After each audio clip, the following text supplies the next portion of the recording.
Don't জাজ a book by its cover.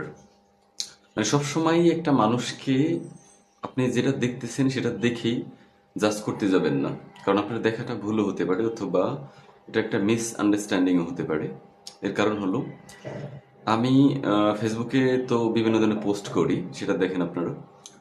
আমি দেখলাম যে আমার বিভিন্ন পোস্টে আমার একটা ফ্রেন্ড সবসময় অ্যাংরি রিয়াক্ট দিতেছে।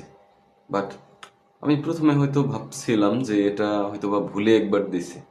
এখন ম্যাক্সিমামেই দেখি আমি অ্যাংরি রিয়েক্ট দেওয়া। এখন হঠাৎ করে আমার মনে হলো যে যে কোনো পোস্ট দেই, যেটা ভালো মন্দ যাই হোক না কেন, ও অ্যাংরি রিয়েক্ট কেন দিতেছে। তো হঠাৎ করে একদিন দেখা হলো ওর সাথে, জিজ্ঞাসা করলাম, ও আমার খুব ভালো ফ্রেন্ড, ঠিক আছে, ছোটবেলার ফ্রেন্ড। জিজ্ঞাসা করলাম যে তুই আমার পোস্টে অ্যাংরি রিয়েক্ট দেওয়ার কারণ কি। কারণ ও তো এইসব জিনিস বুঝে না, ও আসলে অতটা এডুকেটেড না আমাদের মতো। তো জিজ্ঞাসা করলাম, পরে বলল ও তো আমার যত পোস্ট আছে, আমার প্রত্যেকটা পোস্টে ও সবগুলো রিয়াক্ট দেয়। দ্যাট মিন্স ওর ধারণা হলো রিয়াক্ট যে আমাদের যতগুলো আছে, লাইক, লাভ, সবগুলো দেয়া যায়।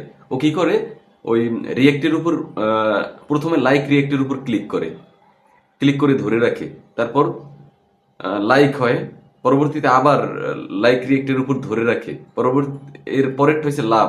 এইভাবে দিতে দিতে ও লাস্টেরটা যেটা অ্যাংরি, ওই অ্যাংরিতে চলে যায়। ওর ধারণা হলো ও আমাকে একটা পোস্টে লাইক থেকে শুরু করে সম্পূর্ণ রিয়েক্ট যেগুলো আছে, ও তো কি রিয়েক্ট ওটা বুঝে না, সবগুলো রিয়েক্ট দিয়ে দেয়। পরে আমি বুঝালাম ওকে যে তুই ধরে রেখে যেই রিয়েক্টটা দিবি, ওই একটা রিয়েক্টই আসলে হবে, একসাথে অনেকগুলো রিয়েক্ট দেওয়া যায় না। তুই যেটা দিবি ওইটাই রিয়েক্ট হবে অ্যাকচুয়ালি। তো এটা আমি ওকে ভুল বুঝেছিলাম।